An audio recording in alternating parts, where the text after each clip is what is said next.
क्या बहुत दिनों से आप भी सोच रहे हैं ना कुछ करने का लाइफ में, कुछ बड़ा चेंज करने का, बट नहीं हो पा रहा है?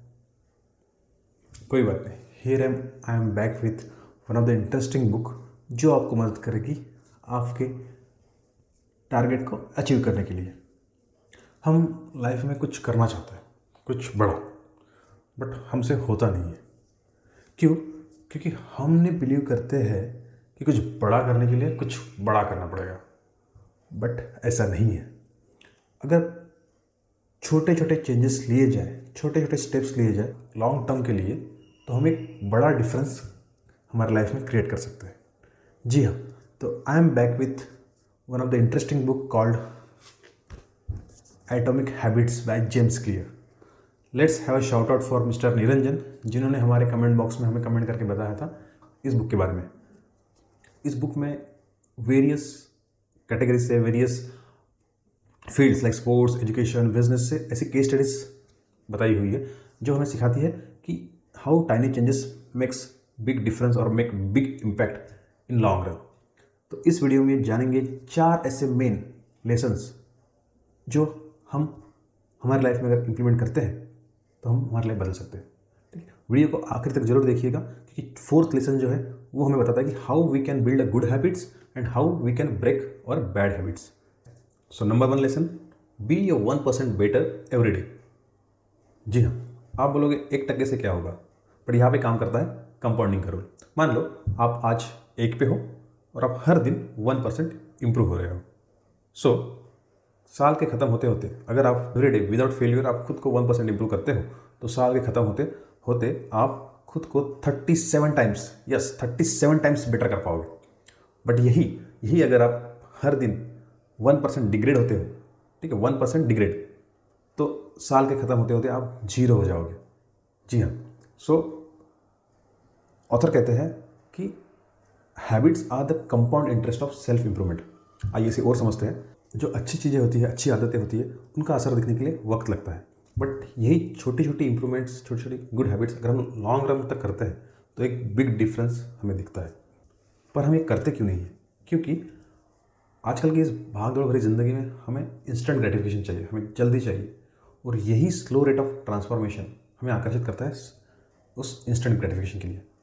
मान लो हमें सबको पता है कि हमें हेल्दी फूड खाना चाहिए। क्या खाना चाहिए? Healthy food. क्यों खाना चाहिए? It makes a better body, better health. But वो कब होगा? जब हम लॉन्ग रन तक हेल्दी फूड खाएंगे, लंबे समय तक हेल्दी फूड खाते हैं, 1 महीना, 2 महीना, 6 महीना, तो हमारी बॉडी अच्छी हो जाती है। बट वही दूसरी तरफ जंक फूड लिया, खाया, टेस्ट मिल गया, काम खत्म। सो इंस्टेंट ग्रेटिफिकेशन। सो अब हमें देखना है कि हम कोई भी चीज़, अगर हम अच्छी चीज़ कर रहे हैं लॉन्ग रन तक, जैसे मान लो हेल्दी फूड का एग्जांपल लिया, हेल्दी फूड आज खाया, 6 महीने तक खा रहा है, तो उसकी बॉडी, उसकी हेल्थ अच्छी बनेगी। वही अगर वो जंक फूड खा रहा है, सो आज उसको अच्छा लगा, instant gratification, but long run में या फिर लंबे समय तक अगर वो कंटिन्यू जंक फूड खाएगा तो आपको पता है क्या होगा। ठीक है, सो यही है। सो इसमें time plays very important role. तो एक जगह जेम्स कहते हैं कि time magnifies the margin of your failure and success. Time magnifies the margin of your failure and success, it multiplies what you feed it. So be a better person, improve yourself 1% every day. Lesson number 2, forget the goals, set up systems. जी हाँ, आप बोल रहे होंगे forget the goals, सारी दुनिया बात कर रही है गोल सेट करना है, स्मार्ट गोल्स होने चाहिए, और आप बोल रहे हो गोल सेट नहीं करने हैं। जी हाँ, तो मैं आपको 4 एग्जांपल्स देता हूँ, उससे आपको समझ में आएगा। First one is winners and losers दोनों के गोल होते हैं। ठीक है, हर ओलंपियन को लगता है कि मुझे गोल्ड मेडल मिलना है, हर कैंडिडेट को मिलता है कि मुझे जॉब मिलनी चाहिए, पर होता है ऐसा? नहीं होता। विनर्स और लूजर्स दोनों के गोल सेम थे। तो क्या हम गोल को ये पैमाना मान सकते हैं डिफ्रेंशिएट करने का? नहीं। Second point is achieving the goal, it is a momentary change. मान लो मुझे ऐसा लगता है कि मेरा रूम क्लीन होना चाहिए, मेरा रूम क्लीन होना ही मेरा गोल है, तो मैं क्या करता हूँ, संडे को सफाई कर दूंगा, रूम का साफ़ कर दूंगा, रूम क्लीन हो गया। ठीक है, पर अगले दिन मंडे ऑफिस से आते ही बैग फेंक दिया, इधर कपड़े फेंक दिया, इधर शूज़ फेंक दिया, रूम फिर से गंदा हो गया। सो मेरा गोल था रूम क्लीन करने का और मैंने कर लिया। So I just change that movement. Sunday को मेरा रूम क्लीन हो गया, बट बाकी दिन तो वैसा ही है। इंस्टेड अगर मैं सिस्टम सेट करता हूँ कि मुझे ऑफिस से आने के बाद मुझे बैग कहाँ रखनी है, शूज़ कहाँ रखनी है, रैक में होनी चाहिए, कपड़े हैंगर में होने चाहिए, बुक्स प्रॉपर होनी चाहिए, खाना खाने के बाद प्लेट्स बेसिन में डालना है, अगर मैंने ये सिस्टम मेरे सेट कर ली, सो मेरा रूम तो हमेशा क्लीन रहेगा। So it will not be a momentary change, it will be permanent change. So if we fix our inputs, output will be automatically fixed. तीसरा point, goals restrict our happiness. हमें हमारा जो happiness है ना वो limited होता है अगर हम गोल सेट करते हैं। बहुत बार ऐसा होता है, यार मेरे अकाउंट में एक्स अमाउंट ऑफ मनी आएगा ना, that day I will become happy. पर क्या होता है, जब वो पैसा आ जाता है तो नया गोल आ जाता है, मेरे पास जब गाड़ी होगी ना तब मैं हैप्पी हो जाऊँगा, मैं तब खुश आदमी होऊंगा। फिर कुछ दिन बाद गाड़ी हो जाएगी, फिर यार मेरा जब घर हो जाएगा ना, that day I will become happy. So क्या हुआ है, एक गोल अचीव होने के बाद दूसरा गोल तैयार हो गया, दूसरे के बाद तीसरा, एंड इसके चलते हमारी हैप्पीनेस हमसे दूर भागती रही। और अगर ऐसा ही चलते रहा तो हम जिंदगी भर कभी खुशी नहीं रहेंगे। यस, गोल्स के पीछे भागते रहेंगे तो ज़िंदगी भर खुशी नहीं रहेंगे। इसलिए सेटअप सिस्टम्स। मान लो ज़िंदगी एक गेम है, so purpose of setting a goal is to win the game. But वही अगर हम सिस्टम सेट करते हैं तो purpose of setting a system is to continue playing that game. Now you can differentiate just to win the game and continue to playing the game. तो आप कब खुश रहोगे? That's why don't set your goals, set your systems. आदतें बनाना इतना difficult क्यों जाता है? तो देयर आर 2 रीजंस। क्योंकि जब आदतें बनाते हैं तो हम गलत चीज़ को ठीक कर रहे होते हैं, और दूसरा हम गलत तरीके से ठीक कर रहे होते हैं। सो अभी हम लोग जानेंगे कि हम गलत तरीके से क्या ठीक कर रहे होते हैं। सो ये जो बदलाव है ये 3 लेवल पे होता है। So there are 3 levels of behaviour change. One is outcome, second is process, third is identity.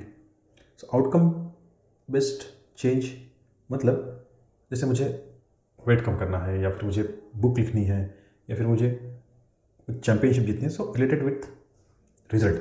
Second is process. Process means अगर मुझे बुक लिखनी है तो हर दिन मुझे एक पेज लिखना है, वेट कम करना है तो मेरा डाइट कैसा होना चाहिए, एक्सरसाइज कैसे करनी है, चैम्पियनशिप जीतनी है तो मुझे किस तरह से प्रैक्टिस करनी है। So it is related with the system. And third one is identity.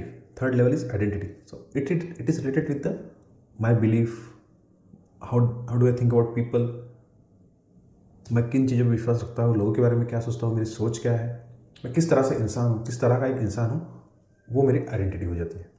Now जब भी हम कोई आदत बनाते हैं या फिर कोई भी चीज़ करते हैं, या फिर जो हम 1% अभी हमने पढ़ा 1% इम्प्रूवमेंट एवरी, सो अगर इन तीनों लेवल पे 1% इम्प्रूवमेंट हम लोग लाते हैं, सो इट्स गुड, हमारी हैबिट बन जाएगी। बट लंबे समय तक वो हैबिट नहीं टिक सकती अगर ये चेंजेस हमारे आउटकम बेस्ड अप्रोच में है।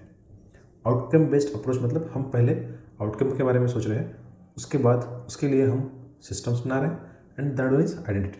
तो जब हम कोई भी आदत बनाते हैं जो आउटकम बेस्ड है, मतलब जैसे वेट कम करना है, सो ये सोच लिया कि वेट कम करना है, खाना पीना अकॉर्डिंगली कर रहे हैं, एक्सरसाइज कर रहे हैं, बट अभी भी हमारी आइडेंटिटी चेंज नहीं हुई है, we are not a healthy person. हमारी आइडेंटिटी अभी भी यही है कि हमें जंक फूड खाना पसंद है, देर रात तक सोना जागना पसंद है, देर लेट तक सोना पसंद है, एक्सरसाइज बिल्कुल भी अच्छा नहीं लगता।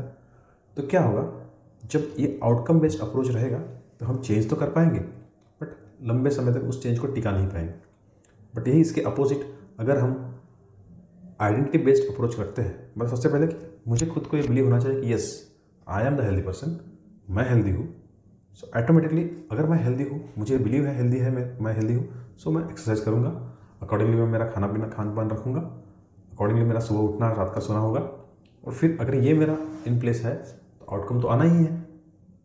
तो जब भी कभी ऐसा कोई सर्कमस्टांस आएगा जब मुझे मेरे सिस्टम्स प्लेस में नहीं, या मुझे नहीं हो पाएगा, तभी भी मैं मेरी आइडेंटिटी है हेल्दी पर्सन की, तो मैं ऐसे वेज ढूंढूंगा कि yes I will be healthy.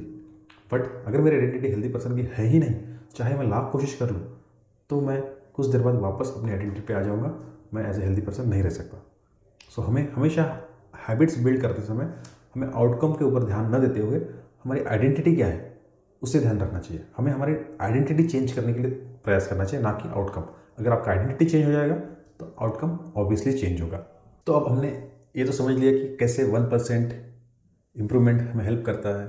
Secondly हमने ये भी समझ लिया कि goals are not important but systems are important. Third हमने ये भी समझ लिया कि हमें आइडेंटिटी चेंज करनी है, ना कि outcome. So we should have identity based approach. Now अब हम लोग देखते हैं 4 ऐसी चीज़ें, 4 स्टेप्स जिससे हम एक अच्छी आदत बना सकते हैं। एंड बेसिकली यही इस पूरे बुक का फाउंडेशन है। सो बेसिकली इसको 4 स्टेप्स में जेम्स बताते हैं। First one is Q, second is craving, third one is response and fourth is reward. So Q, craving, response, reward, इसके बेसिस पे इन्होंने 4 लॉज ऑफ बिहेवियर चेंज बताया है, जिसमें पहला है मेक इट ऑब्वियस। मतलब जैसे अगर आपको सुबह उठ के पानी पीने की आदत लगानी है तो क्या आना चाहिए, आपको सोते समय रात को आपके बेड के बाजू में एक बॉटल रख देनी चाहिए, ताकि जैसे सुबह आप उठोगे तो पानी आपके बाजू में आप पी लोगे। हम में से ज़्यादातर लोगों को ये आदत है सुबह उठ के फ़ोन चेक करते हैं, है ना। तो ये आदत हमें कैसे लगी, बिकॉज हम सोते समय हमारा फ़ोन पीलो के नीचे रख के सोते हैं या फिर बेड के बाजू में सोते हैं। तो जैसे सुबह उठते हैं तो हम सुबह फ़ोन चेक करते हैं। सिमिलरली अगर आपको रीडिंग करना है तो आपकी बुक्स जो है वो किसी शेल्फ में या कबर्ड के अंदर नहीं होनी चाहिए। तो आप उस बुक को ऐसी जगह रखो जहाँ, जैसे आपके टेबल के ऊपर जहाँ पे आप बैठते हो, आपके बेड के बिसाइड, ताकि आप इजीली पिकअप हो। Make it obvious. Second is make it attractive. जो भी चीज़ आप कर रहे हो वो अट्रैक्टिव होनी चाहिए। मीन्स अगर आप कोई किताब पढ़ रहे हो, आपको रीडिंग हैबिट डेवलप करनी है, किताब पढ़ रहे हो, आपने बुक तो रख दी, मेक इट ऑब्वियस। क्यू आपने रख दिया, cue, because it becomes cue for you to start it. Now craving, आपको अट्रैक्टिव हो, क्रेविंग होनी चाहिए। तो आप क्या कर रहे हो, अगर मान लो आपको कॉमिक्स पढ़ना पसंद है, आपको लव स्टोरीज पढ़ना पसंद है, और आपने किसी की ऑटोबायोग्राफी रख दी, तो आप नहीं पढ़ोगे, है ना। आपको जिम जाना पसंद है आपको, ठीक है, आपको, बट आप ऐसे जिम जा रहे हो बहुत दूर है, ठीक है, बहुत दूर है, वहाँ पे लोग अच्छे नहीं हैं, ठीक है, तो आपको वहाँ पे जाने की इच्छा नहीं होगी। सो मेक इट अट्रैक्टिव, ताकि आपको अंदर से फीलिंग आए यस नहीं मुझे ये करना है। Third is make it easy, means zero friction. आपके और उस चीज़ के बीच में जो भी चीज़ आती है उसको निकाल दो। जैसे कि अभी हमने एग्जांपल लिया, आपको जिम जाना है, आप जिम जाएंगे, बट क्या है ना, जिम बहुत दूर है, ठीक है, तो आपको गाड़ी निकालना पड़ेगा, सुबह उठना पड़ेगा, तो नहीं होगा। वही अगर आपके घर में या फिर आपके कॉम्प्लेक्स में जिम है तो आप प्रेफर करने को जाना, ठीक है। सिमिलरली अगर कोई चीज़ है, जैसे आपको पता है सुबह ब्रेकफास्ट में अच्छी चीज़ें होनी चाहिए, जैसे मेरा एग्जांपल, हम लोगों को बादाम खाना होता है, या fruits. Recently I had developed habit of eating fruits every day. तो फ्रूट्स क्या होता था, फ्रूट फ्रिज में रखा हुआ है, ठीक है, तो कौन उठेगा कौन जाएगा, तो हमने क्या किया, वी हैव चेंज्ड। हम हर दिन मॉर्निंग को ब्रेकफास्ट टेबल के पास में ही फ्रूट्स रख लेते हैं।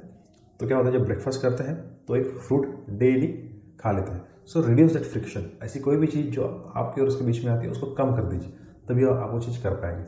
And fourth law is make it satisfying. मतलब आपको वो चीज़ करने के बाद कुछ मिलना चाहिए। अब ऐसा नहीं कि आप डेली एक्सरसाइज कर रहे हो, बट एक्सरसाइज करने के बाद आपको अभी मिलेगा सिक्स पैक, या फिर आपकी बॉडी अभी बनेगी, या फिर आप हेल्दी आज ही बन जाओगे, नहीं, उसको टाइम लगेगा। तो उस पर्टिकुलर डे पे आप सेटिस्फाइंग क्या कर पाओगे। तो आप ऐसा सोच सकते हो कि आज अगर मैं जिम जाऊँगा तो yes, after having gym I will do certain things, like उससे related, like I have shake of protein powder, उसके पहले मैं पाउडर नहीं लूँगा, या फिर मैं मिल्क शेक नहीं लूँगा। I will go to gym, उसके बाद ही मैं मिल्क शेक लूँगा। या फिर जैसे मैं खुद को करता हूँ कि यस, ऑफिस से आने के बाद 1 hour reading and then have tea. So like that, so make it satisfying, ताकि आपको इच्छा हो कि आप वहाँ पे जाए और वो काम करें, तो आपकी आदत बनेगी। So basically these are the 4 laws of building an habit, and यही इस पूरी किताब का फाउंडेशन है। और सिमिलरली अगर आपको बैड हैबिट्स ब्रेक करनी है तो इसका अपोजिट आपको करना है। सो आई होप आपको ये किताब पढ़ने में मज़ा आएगा। और आपने कोई भी किताब रीडिंग स्टार्ट नहीं की है, आपको रीडिंग स्टार्ट करना है, तो I would suggest you can start with this book, जो आपको हेल्प करेगी रीडिंग हैबिट डेवलप करने में। तो this is all about atomic habits by James Clear. Thanks to Niranjan जिन्होंने हमें इस बुक के बारे में पूछा था, and we have make this video. आप भी चाहते हैं कि आपकी पसंदीदा कोई बुक है या जिसका नाम आपने सुना है और उसके बारे में हमें वीडियो बनाना है, उस बुक की समरी बनानी है या फिर रिव्यू देना है, रिकमेंड करना है, तो प्लीज़ कमेंट बॉक्स में मुझे बताइए। I will read that book and will try to bring some lessons from that book for you.